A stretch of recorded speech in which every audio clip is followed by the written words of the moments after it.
When they returned to the village, they sat down to dinner at a local ramen restaurant. Gulin was overwhelmed with emotion because she no longer hoped to find survivors of the village massacre. Lozin didn't think they would survive either. However, they were very lucky. Everything happened too quickly. That day, Garrick had ordered her to leave everything to him and help the others. It was hard for Lozin to obey such an order and leave him alone. But Garrick was firm in his decision, for it was the villagers who were their last hope. If they were gone, they would have no one to protect, and it would all be meaningless. Her job was to save their people. The Boobies orcs shouldn't fall that day. Lozin was well aware of this as well. After finishing off another demon, she made the decision to obey the order. She immediately rushed towards the shelter, leaving the battle to Garrick and the rest of the warriors. Lozin rushed with all her might. Though she couldn't fight on the front lines, she decided to make every effort to protect the rear. However, upon arrival, a shocking sight awaited her. What she thought was a safe place had been completely destroyed. The sounds of battle could also be clearly heard. It was Dora who was fighting two elite demons. Even though she was powerful, she was having a hard time dealing with them. From her shabby appearance, it was clear that she had been fighting for quite some time. Lozin didn't understand what was going on, or why the bodies of Bob the Builder and Aunt Gyram were lying on the ground. However, she had no time to think at that moment. She had to help Dora, who was already surrounded by demons. Fortunately, she arrived in time and was able to repel the enemy's attack. Anger and confusion overwhelmed Lozin. After finishing off the demon, she asked Dora what was going on here and where the others were. However, all she received in response was silence. There were tears in Dora's eyes. In addition, the remaining demon continued to attack. The real reason why Dora didn't answer was because she didn't know what to say. "They killed everyone," was all she could say to Lozin. Lozin couldn't believe her words. It just couldn't be true. Suddenly, the surviving demon struck her with his sword. Although it was painful, it brought Lozin to her senses. The world was merciless. From the emotions overwhelming her, she lunged at the demon. But suddenly, for some reason, Dora stopped her. She forcefully told her to take Gyram and Bob and run away while she restrained the demons. Lozin again disagreed with this and replied to Dora that she was the one who should leave. However, Dora was determined to fight. Lozin again had no choice but to grit her teeth and rush towards the others. Running up to Auntie Gyram, she tried to bring her to her senses. But Bob the Builder woke up and told her to stop trying because she was already dead. It was incredibly sad to realize that one of your friends was dead. But now, there was a war. She couldn't let the time Dora had won be spent shedding tears. Her first priority was to carry the surviving Bob the Builder to safety. As she left, she saw Dora continue to fight the demons. She really wanted to help her, but she had no choice but to save Bob. At the same time, she saw the small orcs who looked out from behind the rock in fear. They had tears in their eyes because they had witnessed all those murders. Suddenly, there was an explosion. They didn't have time to run away and save themselves. Suddenly, a demon appeared and started chasing them. Dropping Bob, Lozin closed the small one with her. The blow was so strong that she fell to her knees, but the will of the orcs was unbreakable. The wounded Bob grabbed a rock and lunged at the demon. He managed to catch it off guard and landed several blows to the head. After buying some time, they took up running again. Jumping off the rock, they intended to hide in the forest. Lozin shouted to the others to keep up. At the same time, the demons managed to defeat Dora. Not stopping there, they went in pursuit of our heroes. Breaking part of the fence, Lozin opened a way for them to get out. Well, quietly, they didn't manage to leave, because the demons have already managed to catch up with them. Leaving the injured builder, Bob and Muta behind, Lozin rushed to defend their group. At first, she managed to hold back their onslaught and somehow fought back. But the demons fought very meanly, every now and then trying to kill the small orcs. Because of this, Lozin lost her advantage and could not fight at full strength. At one point, one of the demons still managed to slip through to the small ones.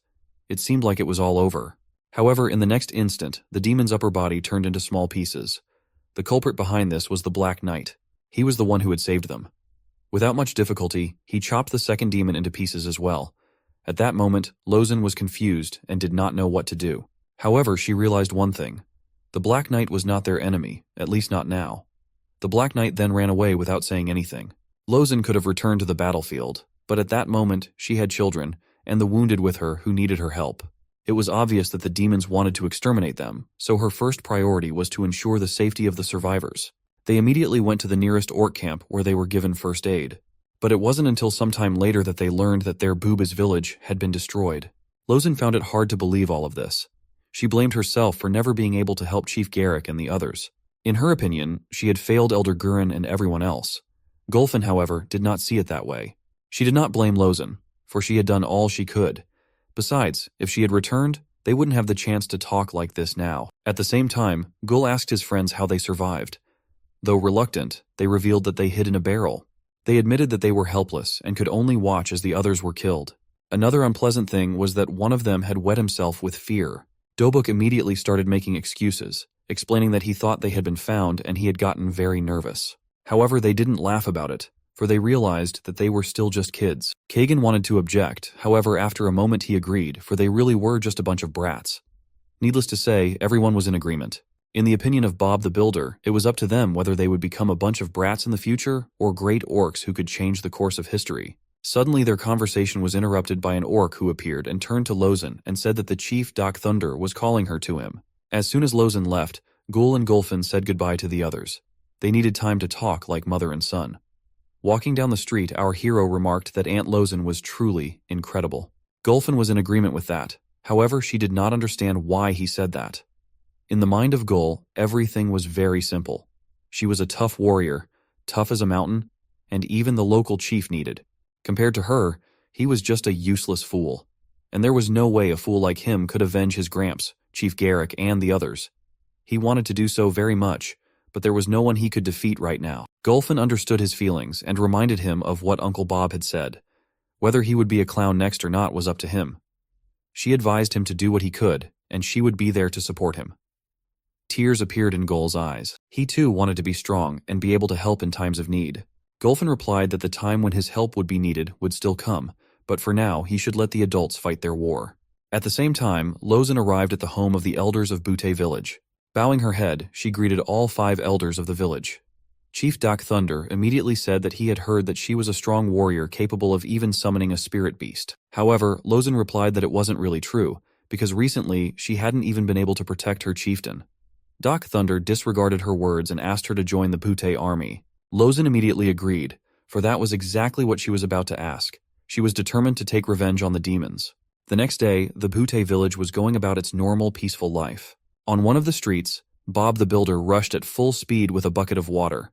And no, he wasn't going to water the flowers. His mission was to wake up the sleeping Gul. Our hero was not particularly happy about this refreshing gift. Builder Bob was relentless, for he slept until almost noon. Still sleepy, Gul wanted to object, but Bob shouted at him to get his green ass up and follow him. After an awkward moment of silence, our hero realized that he also had to roll the chair. Driving through the streets of Poute village, where daily life was bustling, Bob the Builder asked Gul when he was going to stop being a useless piece of meat. In addition, his mother was worried that he ate too little. However, our hero only remained silent. On their way, they met one of the Poute elders, Borba. On her question about who was that kid, Bob the Builder replied that it was the son of Gulfin. The elder also immediately noticed that he was very skinny. Taking a basket of meat from the local stall, she handed it to our hero. Thanking Auntie Borba, although not immediately, they went on walking through the village. Bob the Builder couldn't help but notice how huge Poute was. However, he was sure that Gul had not noticed it, as he had been lying in bed all day long. He couldn't understand what was wrong with our hero. He used to be so annoying that even Elder Gulin was losing his mind over it. And there wasn't a rock or tree he didn't climb. Gul was well aware of this himself, yet he didn't know what to do or where to start. Bob knew how he felt, for together they had lost the family they had known since birth. However, life did not end there. No matter what village they were born in or where they were, all orcs were their family. From that fateful day, every survivor of the Pubiz village began to train. They all wanted only one thing, to gain strength and take revenge on the insidious demons. Even Bob the Builder showed his resilience and stood up from his chair. In his opinion, a warrior's determination was not in constant self-pity, but in the ability to do what needed to be done. That was what it meant to be a true hero. The path they were about to travel was sure to be full of dangers. They would surely encounter familiar opponents. But even the demons that attacked their village had to answer to their king, and they would need everyone to stand up to his power. Bob the Builder believed that Gul had potential, but first he had to unlock it. He had only 2 choices: continue to drown in despair or gather his will in his fist and become a true orc. In that moment, Gul remembered the words his friends and mother had told him. He had to keep moving forward no matter what. Besides, his friends had already decided everything for themselves and were training hard. He couldn't lag behind them, so he decided to give it his best effort as well. While Bob the Builder continued to tell him about the meaning of life, our hero asked him why he had to be wheeled on a chair if he could already walk. But for such impertinence, he immediately got a slap on the forehead, and that was his baptism of fire. Now everything was in his hands. but he didn't know that Gul had made his decision a moment ago. Our hero had successfully transformed from a dull piece of meat into a formerly cheerful orc, who now also had a goal. That was the real Gul. Bob slumped back in his chair. These few minutes had been all he could do for now. Gul must move on, he would have many battles to fight, and to come out of them as a winner, he would not only have to be strong, but also have loyal friends. There was a training session going on in the training ground. Every now and then, the hard-working orcs could be heard shouting. The smaller ones were being tested by the local wrestling instructor. Dobuk was the first to strike. His punch was powerful, but it was only enough to bend a pole. In the teacher's opinion, it wasn't a bad result. Gul, on the other hand, continued his non-contact fight with his pole. Kagan struck next. His punch was much stronger than Dobuk's. It was even enough to break the pole. Needless to say, even the teacher was impressed. Next was Mutu. From his movements, the teacher immediately realized that he was in good shape, and he wasn't wrong. With one precise strike, he easily sliced the pole in half. It was indeed the best result. Even the teacher praised him. Gul, on the other hand, finally decided to move into action and prepared to strike. With a furious orc shout, his fist headed towards the pillar. However, his punch was only able to make the pillar shake slightly. That was all it did. Gul stared at his fist in bewilderment while his friends began to laugh. None of them had expected such a bad result, which was the reason for the mockery. The other orcs on the training ground turned their attention to the situation. Some of them were surprised, and some of them were watching with interest. At the same time, Mutu approached Gul. He was the only one of the three who didn't mock him. He advised Gul not to expect to succeed the first time. Even in Bubas, he used to skip training to play and climb mountains. Gul said nothing, and continued to stare sadly at the ground. The gathered orcs watched the youngsters with interest, but the mocking of Gul did not end there. His friends continued to mock his blow, which they thought was even weaker than that of a fly. At first our hero tried to ignore it, but it was the limit of his patience. The next moment he shouted irritably at them, asking when they would stop talking. His shout made the departing Poute chief freeze in place. The reason for this was that in his shout he felt a very ominous feeling for a split second. After Gul's shout, Dobuk and Kagan quieted down and apologized. However, as it turned out a moment later, they weren't really sorry and continued laughing. Gul, who had fallen for their game for a moment, was now really angry. His leg began to turn red, and after a moment he lunged at his offenders with a fierce shout. His blow would have hit Dobuk and Kagan, but the chieftain, who had arrived in time, blocked his blow. The very next moment there was an explosion, and all the small ones were thrown into the air by the blast wave. Mutu, who had only suffered from the sheer force of the blast, began to try to understand what had happened. The other orcs on the training ground were also shocked. Despite the sheer force of the impact, the leader didn't have a scratch on him. He was only interested in one question: what kind of power Gul possessed. However, at that moment, Gul couldn't answer that question, for he himself didn't understand what had happened. Turning his gaze to his leg, he saw that it was red. He again had the same feeling as when he fought the Goblin King, and also when his grandfather was killed and he fought a demon. Rushing over to the little guys, Lozen shouted to call for the healers. They got hit pretty hard. Dobuk even passed out. Luckily, the rest of them were fine, with only a few scrapes and scratches. Lozen immediately asked Gul in a furious voice what he had done. However, our hero himself did not understand how it happened. He regretted what he had done, but there was nothing he could do about it. Looking for help, he turned his gaze to the chief. However, he was still waiting for his answer. There was silence on the training ground. Everyone present only looked at Gul and the chief. Gul apologized and said that he had no intention of hurting his friends. All he felt at that moment was that he was angry with himself. The chief wasn't going to listen to his excuse and ordered him to hit him again. Gul was puzzled by his request, but the chief was not kidding and shouted for him to hit him again. Our hero began to strike furiously, but no matter how many times he struck, the chief continued to stand as if he were a rock.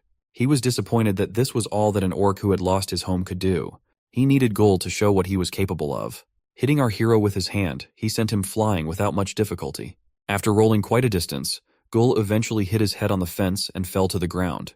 He was distressed, and the wound on his head hurt. He was angry with himself. Anger was beginning to rage within him. He wanted to prove to himself, to the chief, and to everyone that he was not useless and weak. It was at such moments that the demon appeared in his mind. He knew perfectly well that it was in moments of rage and anger that it was easiest to manipulate the mind. He began to suggest that the chief's behavior was unacceptable and that he should have killed him for it. His tactics worked again. Gul did not resist and trusted him. In the very next instant, his skin turned red and he let out a furious scream. Everyone present could feel the tension building in the air. The chief was shocked by Gul's sudden transformation and his increased strength. Looking at Gul, who looked more like an enraged beast, he couldn't help but wonder what kind of monster Garrick and Gurin had created. The tension was rising.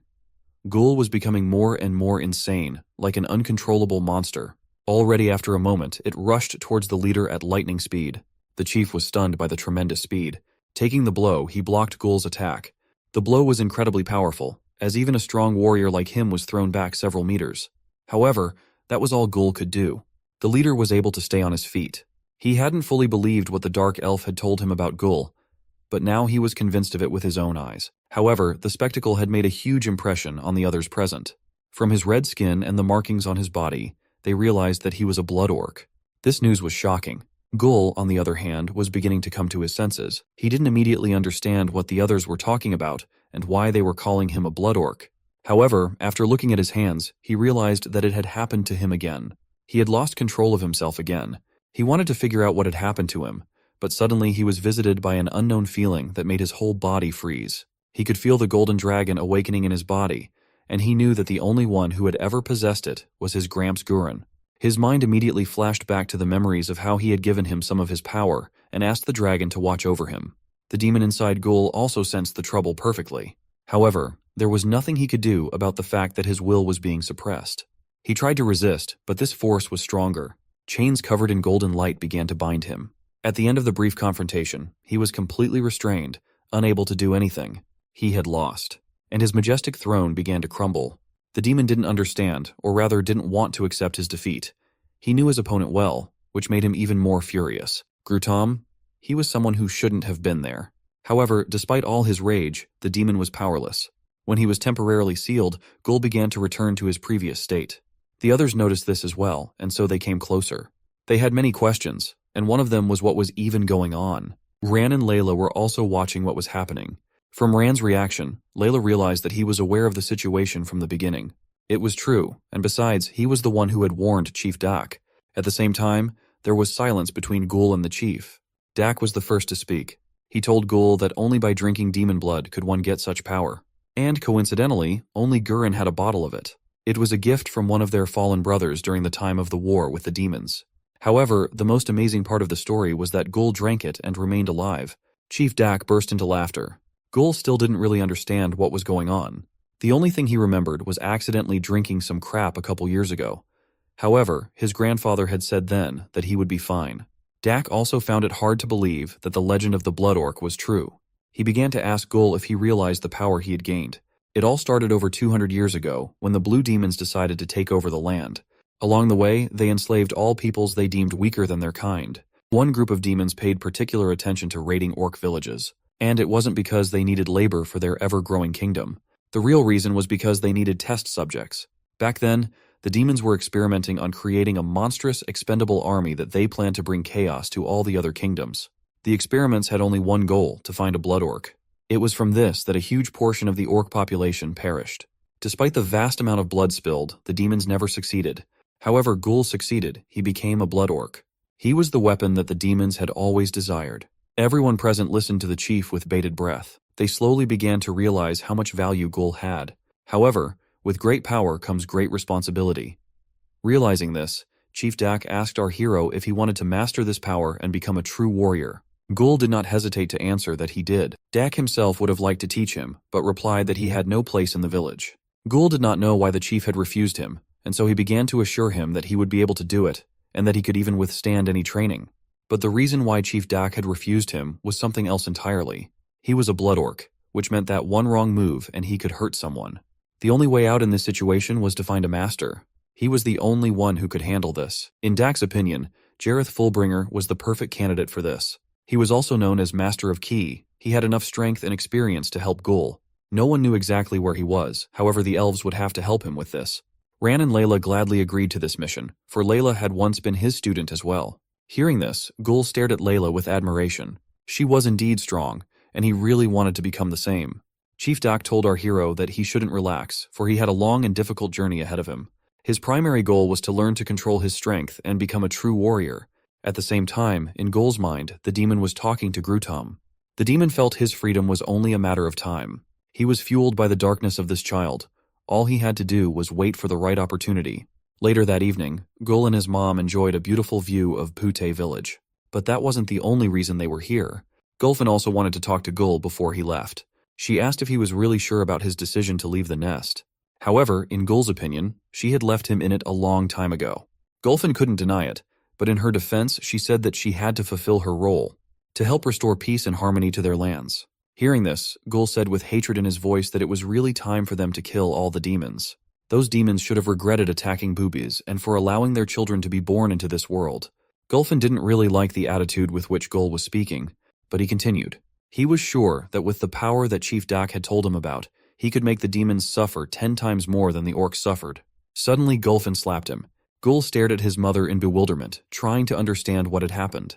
Gulfin was furious. She began to ask what kind of nonsense he was talking about and if he really wanted to be like them.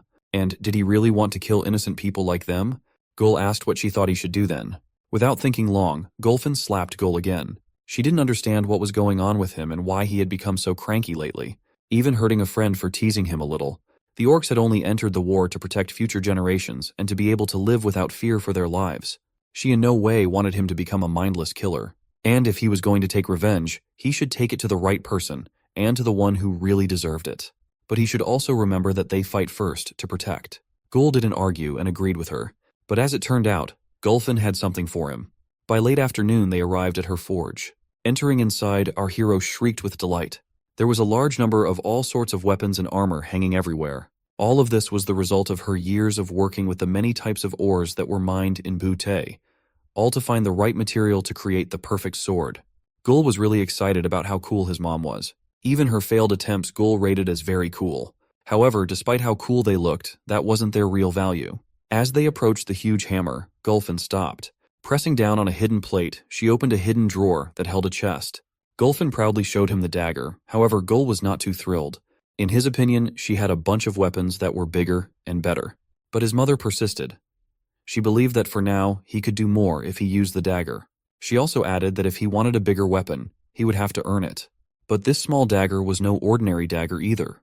It was made of the strongest local metal alloy, Hugerin steel. Its hilt was made from the scales of a black dragon. It was one of her finest creations. Plus, she had made it especially for him. At her words, Gul was delighted. He even asked if she was sure she wanted to give such a valuable dagger to him.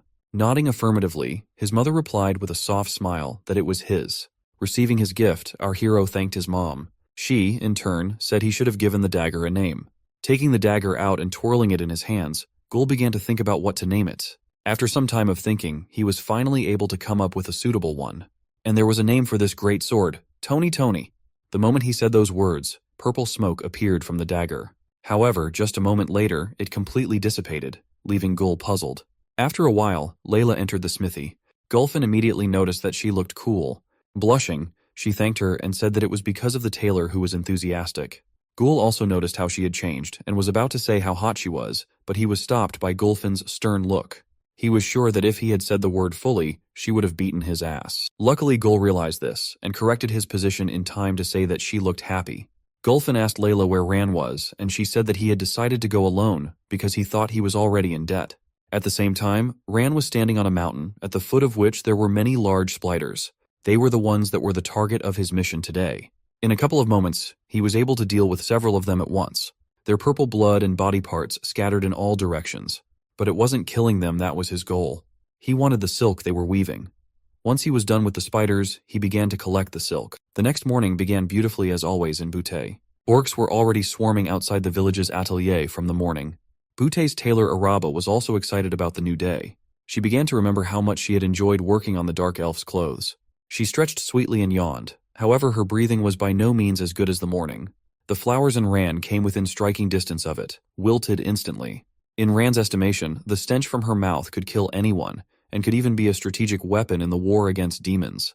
Apologizing for his dirty appearance, he said he had gotten her the material she needed. Araba was happy to hear this, but did not realize where the promised materials were. Ran immediately opened a dimensional storage, which surprised the tailor, who had already forgotten that dark elves could do that. Already in the next moment, she was flooded with materials. There were so many materials that she found herself buried alive under them. Araba was really surprised that Ran was able to bring everything she needed. When Ran asked if it would be enough, she confidently replied that it would be more than enough. He had brought top-grade materials, so there was nothing to worry about. Araba's enthusiasm was again sky-high.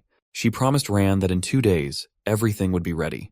2 days later, Gul started packing for the journey. He put on new clothes and also took his dagger. Finally, he was fully ready to conquer the world.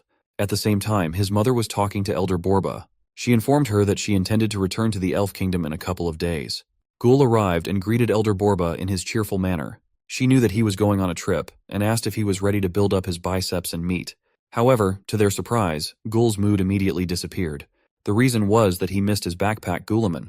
He felt incomplete without him and didn't understand how he could start an adventure without his best buddy. In that moment, he truly realized and understood the cruelty of life. Not wanting to listen to him whine anymore, Gulfin threw her bag at him. However, in Gul's opinion, it was lame and unwearable. In Gulfin's opinion, the most important thing was practicality, because adventures were not that easy. Borba, who was watching the situation, laughed. At the same time, Ran arrived at the smithy and told Gul that he wanted to give him a present. Gul didn't mind at all. Dropping his bag, he immediately went to him. The bag that Ran had brought with him looked really impressive. Unzipping it, he pulled out a cool backpack that had been made by Araba. Gul's eyes immediately lit up with happiness at the sight of it. Ran told him that Araba had shown impressive skills creating this backpack. It was made from moonspider silk, purified from corruption, as well as other quality materials. It was the least he could do since he had left Guliman behind in their country. Ran really hoped he liked it. Gul's actions were better than any words. Rushing over to the backpack, he hugged his new friend tightly. It was the backpack he had always dreamed of. He immediately asked Ran what to call it. He replied that he had dared to give it the name Selamun. Even though Gul couldn't pronounce the word the first time, he still thought it was the right word. Thanking Ran once again, our hero said that he finally felt complete again. Now that Gul was fully ready to go on his journey, it was time to give him Poute's blessing for his journey. Here in Poute, they were all family, and so if any of them were traveling, they would support him in any way they could. And so if he asked, their brothers and sisters would provide him with whatever he needed. To be sure, Gul innocently asked if he could really ask for anything. Elder Borba replied that naturally, he just needed to say that he was from her. Hearing this, Gul smiled. However, very few people knew that behind that innocent smile was something more sinister. Gulfin was well aware of Gul's dark side, so she told the elder that she shouldn't throw her words around. Gul became a demon, even more terrifying than the one inside him. At the same time, in the Poute elder's house, there was a meeting. According to one of the elders, they had enough warriors. However, Chief Dak disagreed, for in war there are never enough warriors. They could not afford to lose any advantage. Another elder reported that he had already sent word to the allies. This was great news, for with Antares' connections, they would be able to find out where the demons had hidden their bases on the Waragu continent. The demons had indeed kept quiet for the time being, but they still managed to strike at the most painful place. Now it was no longer just an orc battle, for it was clear that the demons were preparing something. Another elder asked if Gulfin's son was really a blood orc.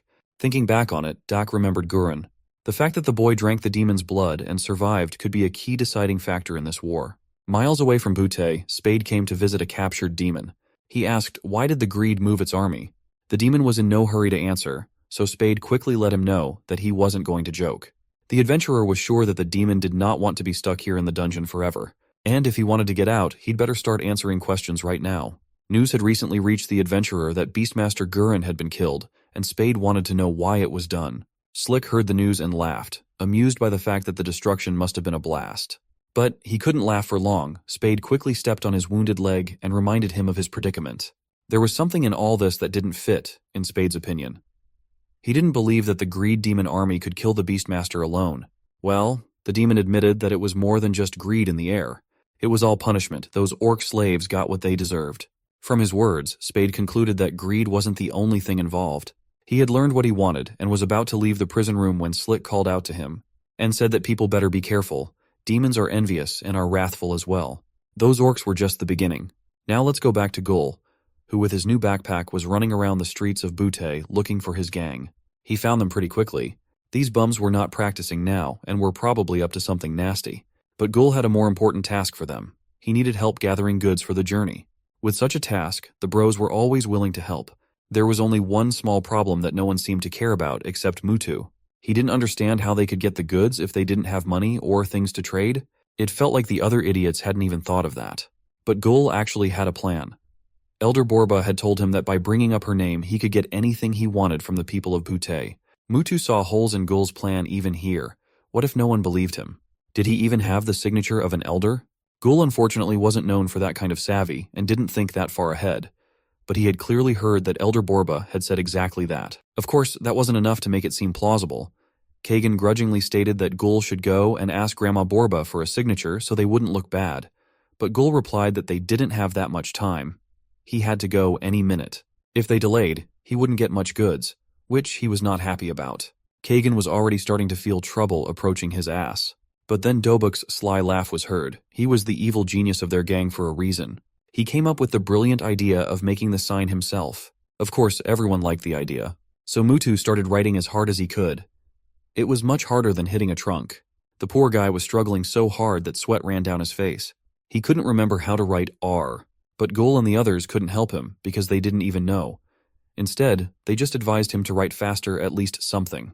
Mutu agreed that speed was more important than quality and quickly scribbled a signature. It was a masterpiece, their pass to a rich life. So with a cheerful song, they went to ravage the local market. The Poobiz boys could afford anything, meat for every taste, and as much as they wanted. The surprised merchants didn't know how to react.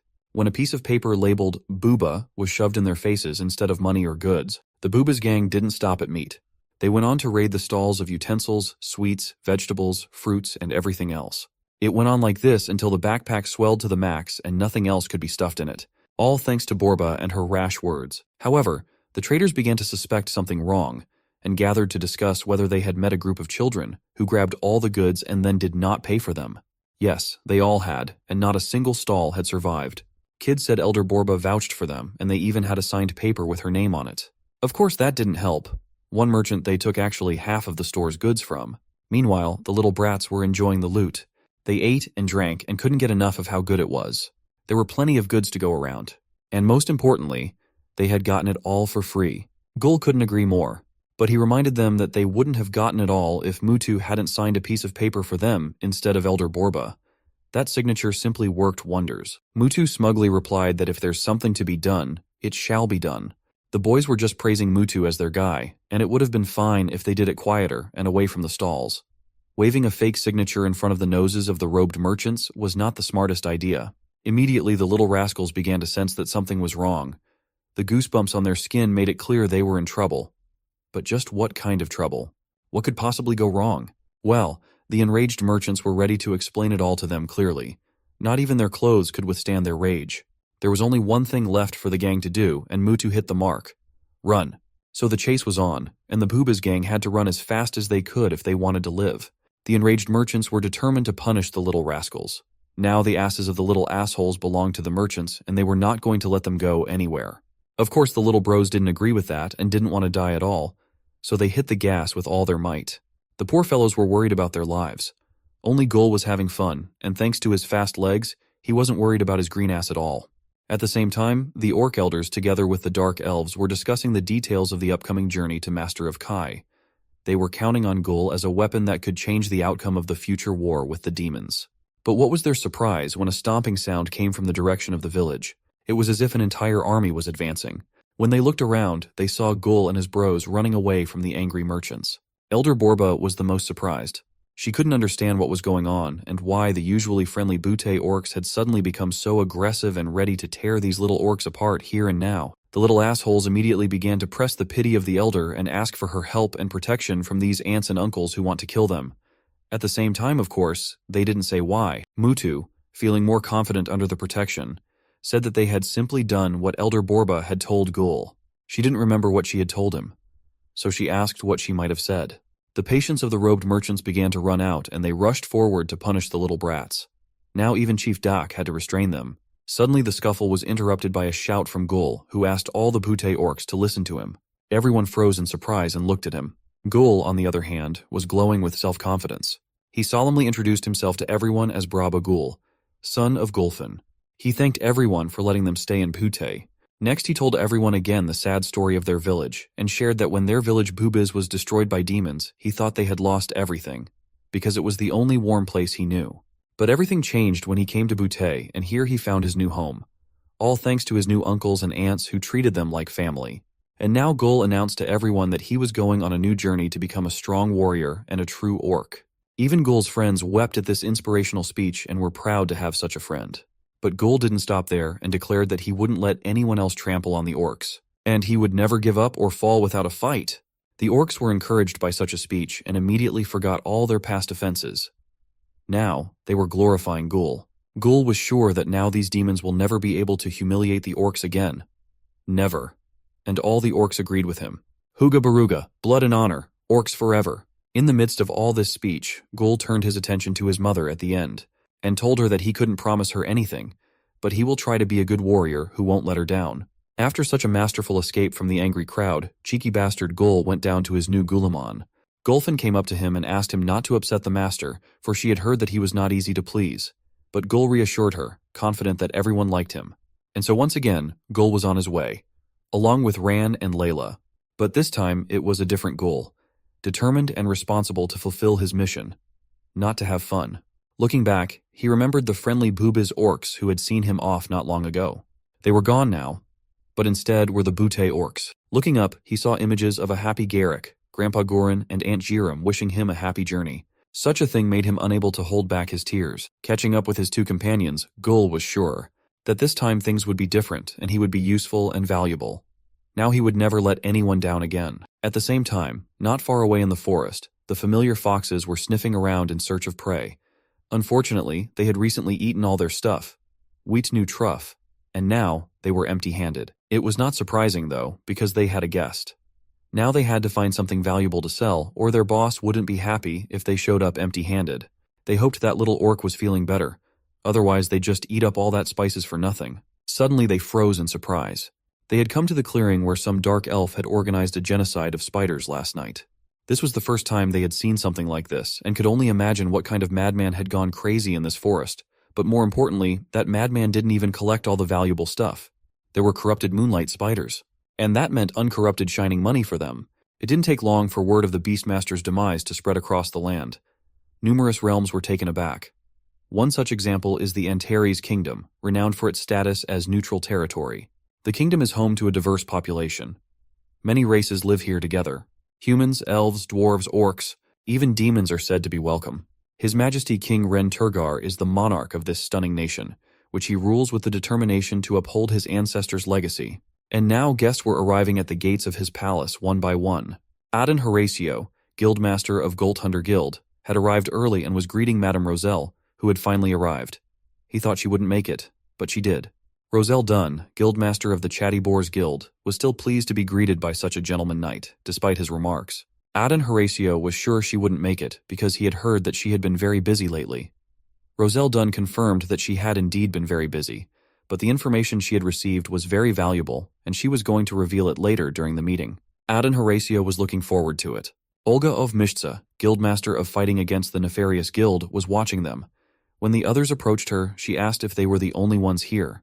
"Where's the dragon guy?" "Oh, you didn't have to worry about him. He was already on his way riding Tempest." Guildmaster France was already very close. In the same town, two familiar figures were sitting on the roof of a house. They had just sold the supplies they had gathered in the forest and were just glowing with happiness. It was the first time they had made so much money. The skinny, clearly not bandit couldn't wait to get the bag of gold in his hands. He wanted to feel its weight. But Fatty left him no chance, justifying his decision by the fact that his friend was prone to losing valuable things. What if that gold got lost somewhere in their pockets? Skinny didn't give up and came up with a new idea. He was sure they couldn't give it all to their boss. There's quite a lot of gold here, and the boss would never know if they kept some for themselves. Fatty told him, "You know what? You're absolutely right. Bandits never change." And they laughed heartily at their cunning, not even noticing the dragon approaching on the horizon. It flew past them with such speed that it knocked the bag of gold out of their hands and almost threw them off. They were horrified when they realized the money was gone. It was gone. It turned out Fatty's hands were even less reliable than the skinny fox's. So their money was blown away, and all they could do was scream in despair. Which I must say, they did very well. Meanwhile, Guildmaster France had successfully landed in the backyard of the castle. He petted his faithful dragon and promised that he would be back soon. Now he had to hurry. His Majesty was already waiting. It was gone. It turned out Fatty's hands were even less reliable than the skinny fox's. So their money was blown away, and all they could do was scream in despair. At last, everyone gathered around the table, and the meeting began. But it didn't start as calmly as everyone would have liked. Olga was simply furious because she thought it was unacceptable that the Beastmaster was dead. The demons had crossed the line and reached the point of no return. France agreed with her, while Roselle asked her esteemed colleagues to calm down, assuring them that they should not make hasty decisions. The chief of the guards urged everyone to behave appropriately in the presence of the king, but the king assured him that everything was fine. The king understood their indignation, for old Gulin was a symbol of peace to everyone. Furthermore, Rentergar himself was deeply concerned about the violation of the non-aggression pact that had been made between their alliance and the Tenebrous. Upon hearing this title, Olga hummed loudly and interrupted the king. Apologizing, she stated that they didn't deserve the name. They are demons. They have long accepted the title and acted accordingly. This behavior was beginning to get on the nerves of the chief of guards, and he once again reminded Miss Olga that she was speaking to His Majesty. Adan realized that he had to relieve this tension. He told everyone that Madame Roselle had vital information to share, if she didn't mind. Then Roselle stood up and said that, as everyone knows, she has the ability to acquire crucial information, and her hogs have obtained the map detailing the locations of the demons' hidden bases, which are presently dispersed around the nation. Back to Gul and his journey. Gul kept begging Rand to teach him dagger skills. Now that his mother had given him a dagger, he couldn't wait to learn how to use it. Rand took one look at it and realized what a treasure it was. Looking at it closer, he was sure that any man would kill to have such a dagger. However, Gul didn't see anything special about it. He was still sure that size was the most important thing. Rand couldn't agree with such nonsense and couldn't believe that Gul was incapable of appreciating all this beauty. Gul wasn't interested in such lofty matters as beauty and aesthetics. He just needed to know whether Rand would teach him or not. Reluctantly, Rand agreed. He thought that food was the clearest example for Gul, so he asked if he could see the fruit on the tree. Gul had to watch Rand use his dagger to get the fruit without any problems. One precise movement, and the fruit was sliced off. It fell right into Rand's hands, and Gul was just thrilled at how cool it was. Well, it was his turn to try it. Gul took a proper swing and launched the dagger at the tree with all his might. It didn't even come close to hitting the fruit. That, of course, pissed him off, so he started throwing rocks at the tree to get the stuck dagger off. Of course he failed, which made him even more furious. He thought he'd never get better at it and ran to pull the dagger out. Layla reassured him that it was okay, he just needed more practice. She advised Rand that if he was going to teach Gul, he should be shown proper basics first, though Rand was sure that was exactly what he was doing. While Rand was trying to tell Gul the basics, about weapons and how to use them, Gul wasn't listening and was fully immersed in the process of pulling the dagger from the tree. The dagger stubbornly resisted all his attempts. Finally, he gave up and kicked the tree with all his might, covering everyone in with a mountain of fruits. Even this result pleased him, and his mood was immediately improved. Gul was an orc for a reason. Where there was strength, there was no need for intelligence. He still managed to pick the fruit, right? Now let's go back to the Council of Guild Leaders and the King to find out what information Madame Roselle had managed to get. The other participants of the meeting were also eager to find it out. But the king was interested not only in the information itself, but also how it was obtained. Roselle said that the information was obtained thanks to a map found at one of the hidden demon bases, where one dark elf had broken in. While the demons were chasing him, one of Roselle's men was able to take advantage of the confusion and chaos to sneak in and steal a large map from there, which was delivered to this meeting as well. The map was marked with red markers to indicate hidden demon bases, a few of which were labeled by greed demons. The rest her guild had discovered on their own. But the scouting wasn't over yet, and there might actually be even more bases. Apparently the demons are planning to place military garrisons on these bases. Hearing this, Rebus Amir Falsur, guildmaster of the Maker's Hand Guild, asked if this meant that the demons were planning to invade these lands again. Despite the clear evidence, Aiden didn't believe they would have the strength to do so. He was sure that as long as their dragon god Kondarik was locked away in the depths of Shadow Prison, they would not be able to regain their past power. But Roselle reminded him that that hadn't stopped them from succeeding in killing one of the celebrated heroes of the last war. And as much as she hated to say it, the demons' actions definitely constitute an act of defiance against peace accord. Olga had no doubt that the demons were clearly declaring war right to their faces. France too was not silent and added that he had already lost 2 of his adventurers due to the demon scouts. It so happened that a nearby army was marching on its way through dense rock forest. The king finished his sentence for him and added that the army was marching directly to the orc village of Bubiz, where the beastmaster Gulin lived. Ren already knew all the details thanks to the 2 old men who had told him all the gruesome details of what had happened. Even so, France had something to add. His subordinates had managed to extract additional information from one of the demon scouts. Some found it hard to believe that they had managed to capture the demon alive, but it was the truth. Greed, wrath, and envy. Those were the Tenebrew clans who attacked the orc village. The king was surprised to hear that 3 clans were involved, and in a rage he declared that this is an upfront assault. He was saddened to realize that the existence of the Tenebrew peoples in his kingdom was like this. His people were just beginning to get used to the presence of demons on the streets. At a time when the wounds from the Great War were just beginning to heal, a new war was about to begin. His musings were interrupted by France, who said that he might have something that would help His Majesty decide what to do next. One of his subordinate adventurers, Spade, has been exchanging information with the captain of the Tenebrous Sloth clan, and he learned that there has been some confusion and ambiguity prevailing inside their kingdom between the monarchy and its people, especially the thirst for power of an individual named Shuya-un. So, the demon clans are divided and feuding amongst themselves and their king. However, this information sounded too suspicious, and Roselle assumed that this could be a ploy intending to lead them into a trap. In any case, the king was sure that they should be prepared for anything, and the worst too. Just now the news came from the elves. They were ready to come to help at any moment when circumstances demanded it. The exact same news came from the orcs. Then the king decided it was time to act first. He ordered to inform the entire alliance to gather troops to destroy the hidden demon bases. Perhaps this would be a challenge for everyone, and King Ren didn't want to be the kind of king who thoughtlessly sends his men to war, but no act of dishonor will go unpunished. The demons simply left them no other choice. Furthermore, the king reminded everyone that any unnecessary aggression towards tenebrous people who are currently residing in this kingdom shall not be condoned. They might be going to war, but they are not demons. They might be going to war, but they are not demons. And they don't murder innocent people. But until the matter is settled, all requests for demons to leave or enter the kingdom will be denied. In the meantime, the king was going to establish communication with Demon's monarch and ascertain the underlying cause of the situation. A little while later in the wild kitchen, news began to reach the chief and he received a letter from Poute. But he was, as usual, too busy to read it. He had to check on the evening service. It was not for nothing that it was the wild garlic himself, Goden Ramsay. In his classic fashion, he went to inspect his cooks who, in his opinion, were not handling anything and were just garbage. His rage was, as usual, at the highest level, and no one escaped humiliation. Finally calming down a bit after the inspection, he sat down to read the letter. Literally after a few lines read, he became enraged again.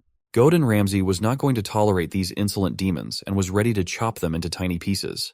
He was sorry that the demons were smart enough to send an army after his old friend Gulin. Well, he was ready to act again. It was too early for him to retire. Along with the letter came a scroll. Goden Ramsay was even more shocked when he learned about the Blood Orc. While the king and the guild leaders were deciding the fate of the continent, Gul had something equally interesting to do. He was yelling at the poor chameleon who was getting tired of it. Gul didn't stop until he received a crisp slap. The bored chameleon was not as harmless as it seemed at first glance. This infuriated Gul. He was about to show this brat who was who here. But Rand stopped him. He asked him to calm down and remember what he had told him last time about the forest creatures. Rand believed that this poor creature could be the spirit guardian of the forest, so Gul should stop killing everything that got in their way. Expectedly, of course, Gul didn't listen to him, and in a few hours the chameleon pieces were already frying appetizingly in a frying pan.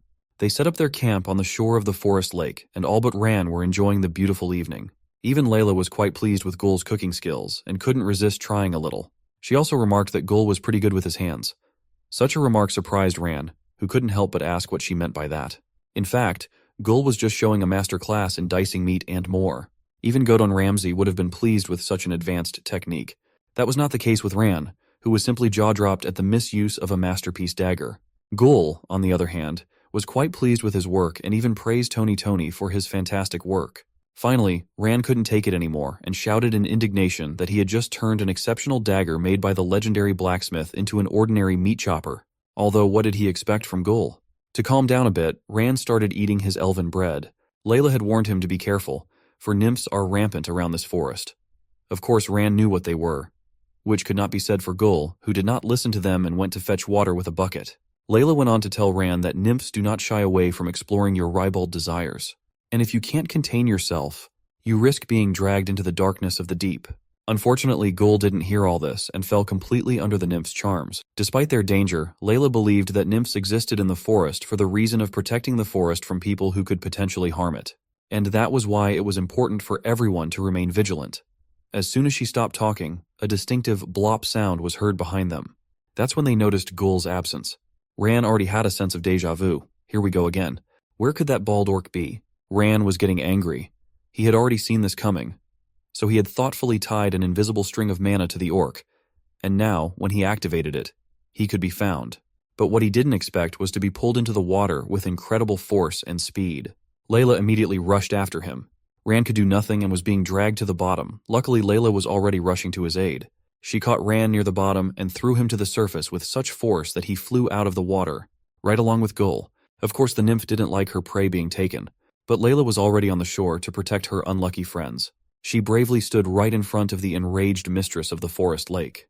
Gul began to come to his senses and wondered where the cutie had gone. Lila was glowing in front of him, and he still couldn't figure out if this was all really happening or if he was just dreaming. It was a battle of attitudes between two powerful women who were not sharing the same little bald orc who was lying on the shore carefree and thought he was asleep. Instead of fighting, however, Layla bowed her head and said that she knew she was protecting the forest, but they were not her enemies. These were not just words, but a strong elven spell, which like a strong wind began to push the nymph away from the shore. No matter how upset she was that her prey had been taken from her, she still had to retreat back into the depths. Layla made it through and saved the little bald idiot, probably not the last time. But Gul didn't get off as easy as it might seem at first glance. Too much water had gotten into his lungs and he stopped breathing. Layla rushed to his aid. She helped him cough up the water by pressing on his chest. And with her help, Gul finally woke up. Layla immediately asked if he was okay. But Gul was actually still floating in his dreams and was sure he was in heaven. Of course, the harsh reality and the pain from the deep wounds quickly made him feel better and brought him to his senses.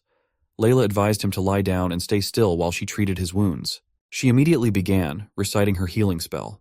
All the wounds that Gul had, she transferred to a small tree she had plucked nearby. Soon, Gul was as good as new, safe and sound, with his green bald head as shiny as ever. Seeing his overly cheerful mood, Layla asked if he realized he had narrowly escaped death. One look at Gul was enough to realize that he didn't. Still, he thanked her for her help, and told her how he had seen her glowing earlier. She was lit like white flames, but ain't burnin'. Suddenly, Gul smelled burnt meat, and was horrified to realize that his meatballs were burned completely. Layla wasn't surprised. The kid had almost died, but all he was thinking about was food. So, while Gul tried to rescue the remains of his dinner, Layla approached Ran, and praised him for his smart move, for it was very wise of him to tie the string to Gul. Ran didn't see anything ingenious about it. He just learned from experience that the little bastard tended to disappear when he wasn't being looked at. That was why he had to put him on a leash. Eventually, Gul did manage to save a few meatballs, and he rushed to share them with Layla, which immediately made Ran sick. And while they were enjoying their meal, Ran ended up burping into the lake. Gul couldn't restrain himself and claimed that he was polluting the forest, and for that the nymphs would soon hunt him down. Now Ran was in desperate need of rest, and even the forest clearing was now suitable for that. New day, new prey.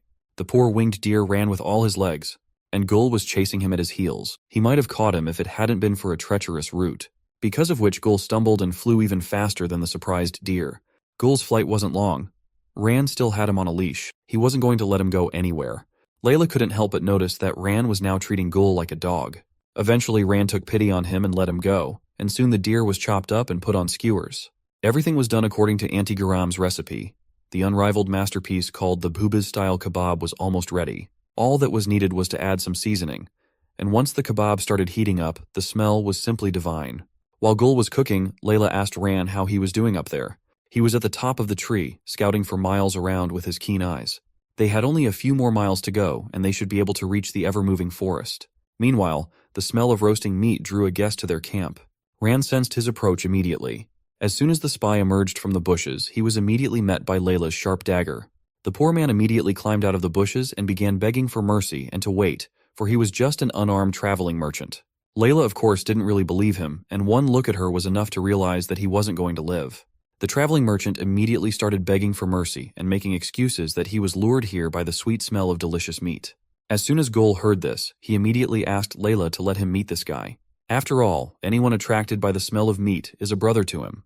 Gul wasn't going to deny anyone a meal. Well, since Gul was okay with it, Layla let the merchant into their camp. There was no limit to his happiness. The traveling merchant just couldn't stop praising how phenomenal this meat was, especially after not eating normally for a week. Gul, with a smug face, accepted all the praise and didn't fail to remind him that it was all prepared by the first assistant of Bork's restaurant in Pubiz. By Gul himself, the most handsome orc. The traveling merchant liked the name of Gul's village, and he introduced himself as Damo.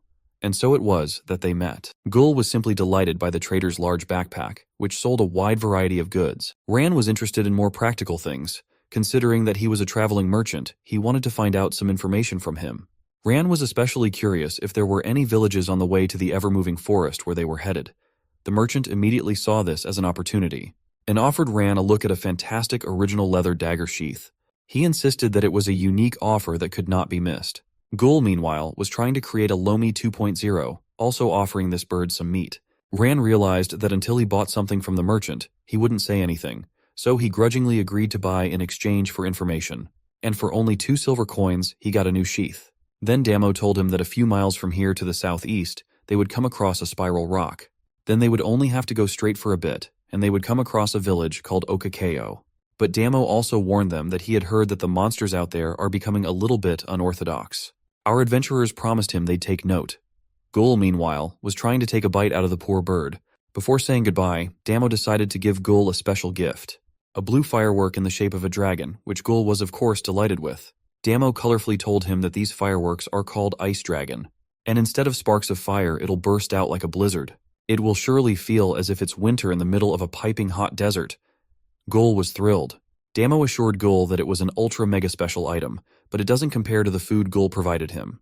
Finally, Damo said goodbye to everyone and set off. But there was something about him that didn't seem right, and from the looks of it, he only wanted to appear to be a traveling merchant. That was his cover. In reality, he was one of Madame Roselle's spies. And today he had learned many interesting things.